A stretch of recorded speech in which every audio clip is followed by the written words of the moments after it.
कि रे मन गुरु में अरे लगाना होगा। दोनों हाथ उठा के दीदी ताली के साथ कहना है कि रे मन गुरु में अरे लगाना होगा। गुरु के चरनिया में जाना होगा।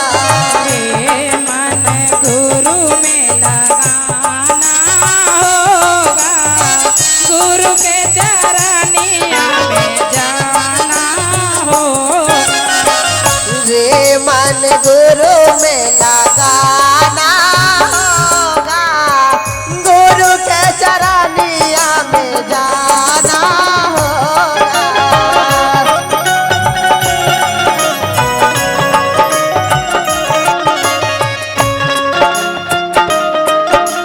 मीठी मीठी ताली के साथ भैया पीछे वाले अगर भजन अच्छा लग रहा है तो मीठे मीठे ताली बजाते रहिए। पीछे वाले भैया क्या बात है। जय हो। क्या है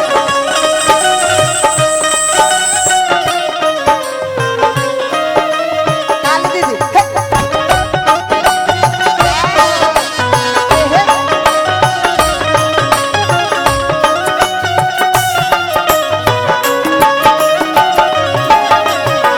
और गुरु से क्या कहना है। मीठी मीठी ताली के साथ अच्छा लग रहा है दीदी तो मीठे मीठे ताली। सावन के महीना बाबा जले भरी लाऊंगी। अपने भोले बाबा को चरना धोलाऊंगी।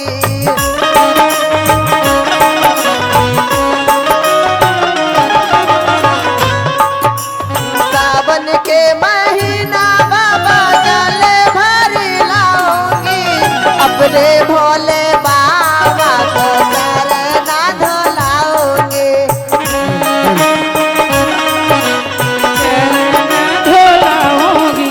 तब ही सफल मेरा जीवन होगा। तब ही सफल मेरा जीवन होगा। गुरु के चरनिया में जाना होगा। गुरु के चरण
बजाइए ना थोड़ा थोड़ा।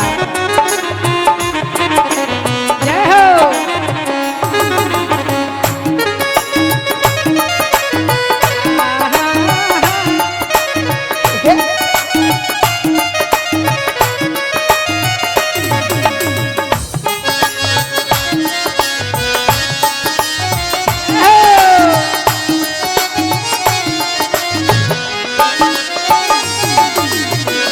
आज क्या कहना है? क्या कहना है दीदी? हिले माई हो। सहारिया से काजल के बुलाऊंगी, अपने भोले बाबा को भजना सुनाऊंगी। अपने भोले बाबा को भजन सुनाऊंगी। हिले सहारिया से कंचन को बुलाऊंगी, अपने भोले बाबा को भजन सुनाऊंगी। अरे अपने भोले बाबा को भजन सुनाऊंगी। हिले सहारिया से ऋतु के बुलाऊंगी, अपने भोले बाबा को भजन सुनाऊंगी। अपने भोले बाबा को भजन सुनाऊंगी। तब सफल मेरा जीवन होगा। तब सफल मेरा जीवन होगा। गुरु के सरानिया में जाना होगा। गुरु के सरानिया में जाना होगा। अरे रे मन गुरु में लगाना होगा, गुरु के सरानिया दुनिया में जाना होगा। अरे मन गुरु में लगाना होगा। गुरु के सरानिया में जाना होगा। रे सरानिया में जाना होगा। गुरु के सरानिया में जाना होगा। धीरे शंकर भगवान की जय सच्चे दरबार की जय हर हर महादेव की जय हो।